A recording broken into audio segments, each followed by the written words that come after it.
Hi everybody, welcome to the dungeon. My name is Robin and today is Flameworking 102.56, a cremation heart pendant.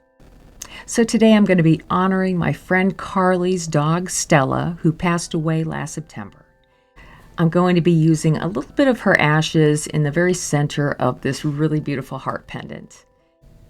I find that the love that we have of our animal family and pets is truly powerful, probably one of the most powerful loves that there is. And I think it's really important to cherish their memory.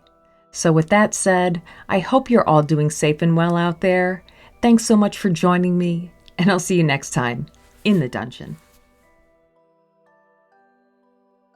All right, so here is a small container of Stella's ashes.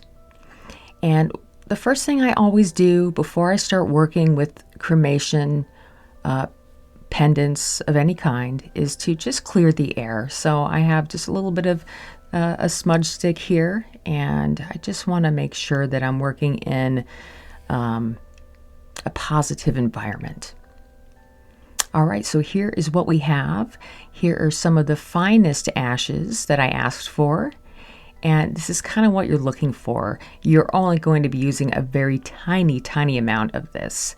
And so I have a little sifter there on a marvering pad, and I'm just going to scoop up a tiny amount of these ashes and pour them in the sifter, and that's it. I'm not even going to use hardly any of this, but what I'm trying to do is sift out the largest particles.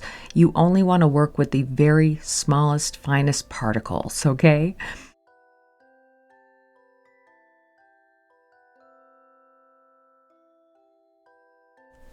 All right, so the first thing I want to do is create the loop.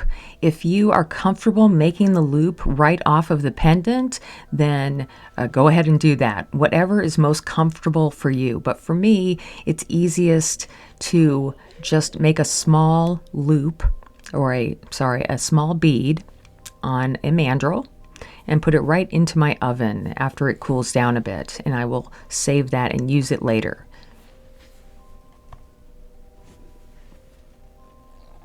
And just to let you know, I do have my oven running at 1,000 degrees, so I kind of use it as like a garage.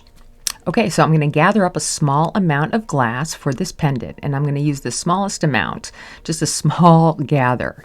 And I'm going to bring the ashes in right off the bat, and I'm going to press down the small ball, a nice hot ball, into the ashes. And that's really it. I am going to pick up a few more. I didn't need to, but I wanted to just cover this final corner here, and that's it. Okay, so you notice that when I press down, there was a little bit of like smoke there. So what happens is that when you heat up ashes or encase them, as I'm going to do now, you definitely want to encase this twice.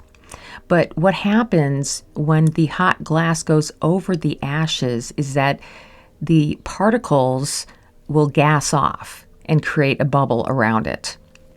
So basically, it's all about keeping the ashes as close to the center of your pendant as possible, because no matter how much clear you add to it, if you continuously heat it up, the bubbles will continue to get bigger and rise to the surface.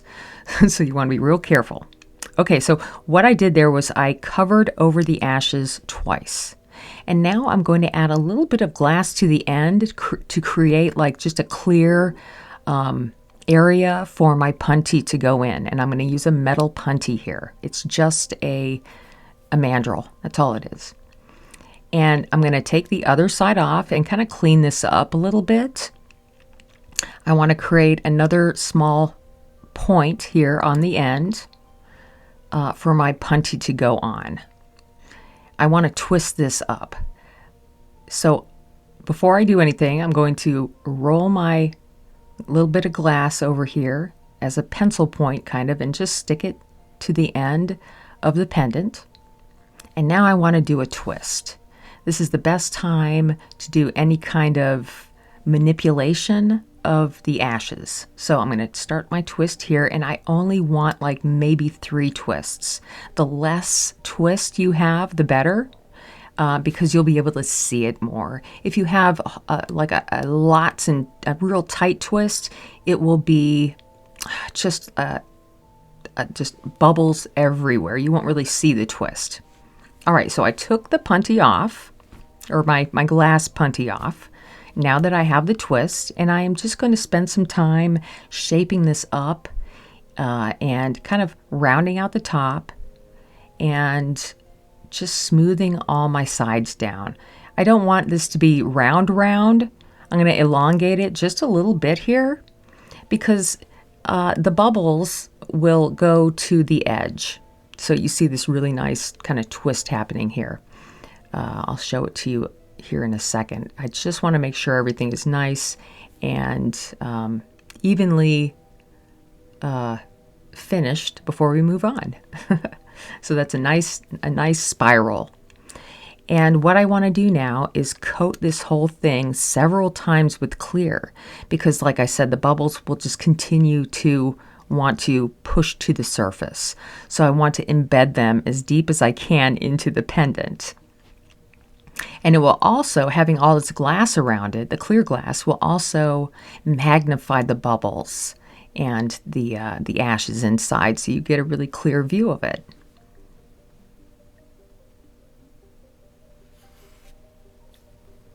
All right, I just want to finish shaping this up a little bit, and we're going to do our second encasement. And when I do the encasement, I get a nice amount of glass hot, and then I swipe from the top to the bottom, and I overlap as I go. That's really important.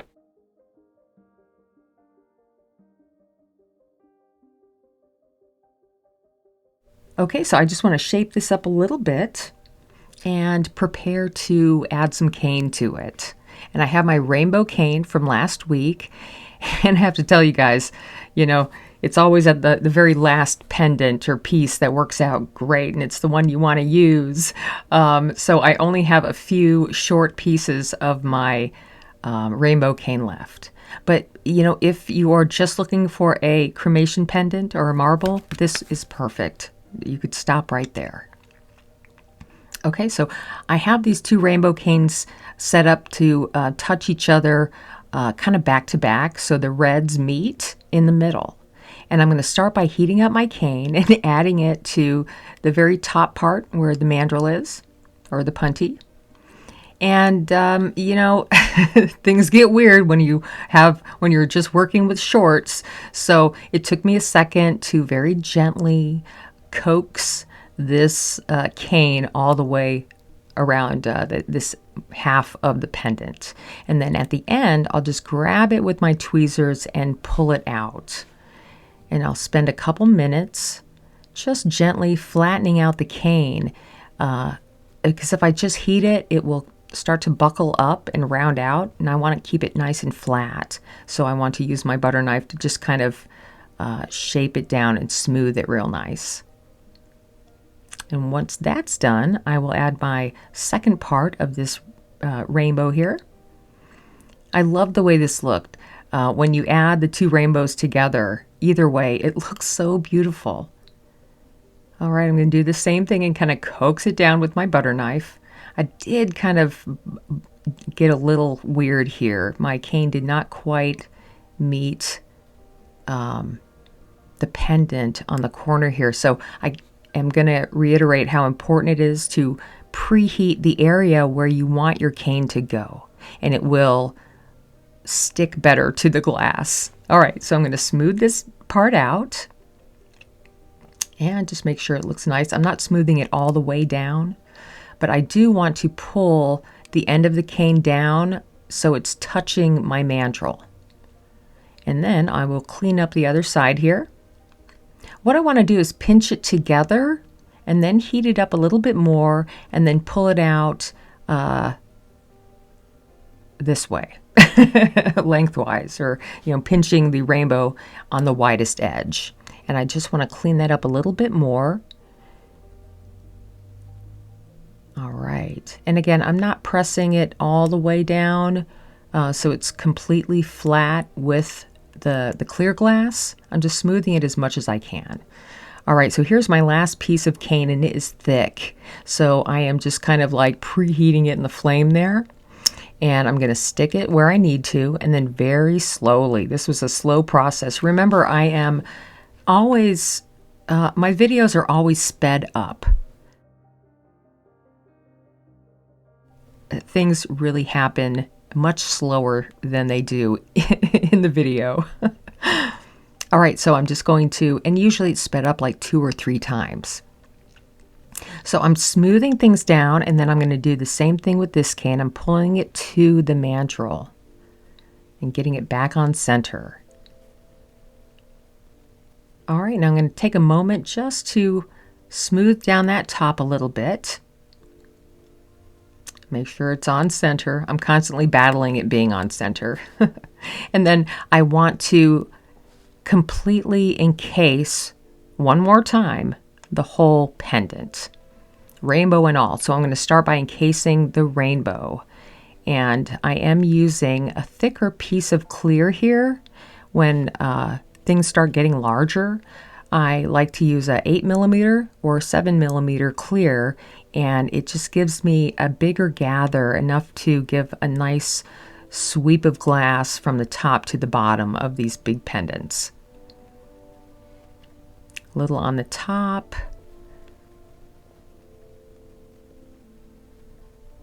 All right, that looks good. So I'm now going to give it a nice full heat. This pendant is big, so it's going to take me a little bit of time.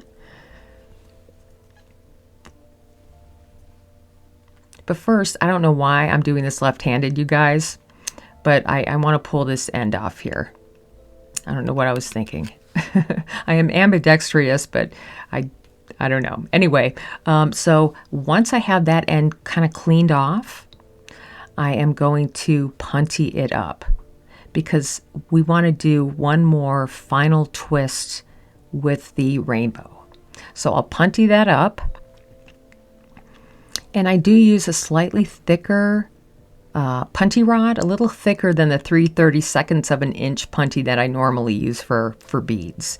It's a little like an eighth inch. All right, so I am just trying to get everything nice and warm, focusing my heat in the middle and on the sides. I want the heat everywhere. And when I do my twist, it's a very gentle twist. Like the first one with the ashes, I only want to twist this a few times. If I twist it too much, things can get, like the cane itself will thin out too much. And that's kind of not what I'm going for. I want a nice thick rainbow spiral.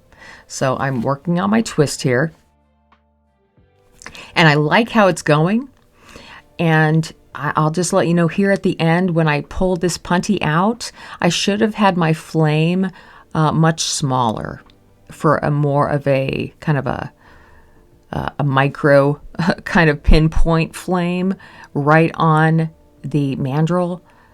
But I didn't. I have a much larger flame, and I'm trying to pull this mandrel out, yet it's also twisting and, pulling my glass out and making it longer and longer. And it's kind of making me panic here. So I do my best to pull that off and to keep a nice continuous spiral all the way down. And I achieved it. I was really happy. But it's long, and I need to spend time now to shorten this down and get back into a slightly rounded shape. So again, lots of heat, and take your time when you're working on any kind of pendant. Oh, right here, I'm adding a little bit of clear on the top of that. The reason why is because there's that evil purple in there. And even the tiniest point of that cane coming out into the surface is bad. They call it EDP purple. And for me, that means everything devitrifies purple. And that means when it's on the surface, it will change, it kind of gets a what am I trying to say? A matte finish. Okay, so I'm just shaping this down. It kind of is going to be a low strawberry kind of shape. That's kind of what I'm going for. You could even say it's almost like a little spinning top. And it will take me time because it's a big amount of glass that I'm trying to heat up here. You can do this whole pendant on a very small scale. Just make sure that your very first little press down into the ashes is tiny. All right, I'm going to spend a little bit of time just heating this bottom up and getting into the shape of the pendant that I'm going to make, which is a heart. So you see how the bottom is kind of tapered in a little bit, and that's kind of going to mimic the heart shape. All right, so now that I am ready, I like this shape, it looks good. I'm ready to press things down and finish this up. This was a really long heat. It took me several minutes, probably about 3 or 4 minutes. And as I press, it's a slow press, a little at a time. Don't press all at once. Press and then turn it over, and then press and then turn it over. I'm doing this little bit in kind of a slow time here, just so you can see how, it's taking time to get to that flattened shape. You don't want to do it all at once. A little at a time is better. Okay, now I'm just going to heat all of the chill marks out. And also I'm gonna stretch the pendant slightly, just slightly. Shape the bottom up one more time. And I want to make sure the bottom looks like I want it to, and then punty up. So this is your last time to kind of shape up the bottom of the heart. And when I'm ready, I'm going to use a small a punty that is like a 3/32 of an inch. And it's thinner, so I'm going to introduce that to the bottom, the smallest amount. You only want a little tiny bit of that mandrel in there. All right, so I'm going to just gently pull a little bit. This is all preference. You don't have to, do everything the way I'm doing it. I'm just sharing. So I'm taking that punty out, and it leaves kind of a point in the center of the top, and that's the perfect spot for me to heat, and use my butter knife to quickly press a crease down into it, and then flip it over and press the crease in again, and continue to do that until it looks good. If it's slightly off center, it's okay. Now what I want to do here is try to, those corners, I want to bring those in one more time, just real low, and then heat below that area to pull that back into the pendant itself. And I am always making sure that the bottom of the pendant, where it's going into the mandrel, is always slightly warm. You don't want anything to crack. Be careful when you use your ashes. It's very easy for your bead to cool down too much and you get a check mark or something breaks and cracks. So it's very important to keep the bead as warm as possible without losing control of the shape. All right, now we are ready to put on our loop. Hope you guys are still with me. I know this one took some time, but I am so happy I was able to make this, you guys, and I can't wait to give this to Carly. All right, so I have taken the bead out of the oven, dipped the hot end in water, and heated it up. Now I am just pressing that hot bead onto the top of the heart there, and then immediately taking the bottom out. Now here at the very end, I'm just kind of making sure things are exactly where I want them to be, and now it's hot, top heavy. The mandrel breaks at the very end, but we're all good. All right, you guys, I hope you enjoyed this one. Thanks so much, and I'll see you next time in the dungeon.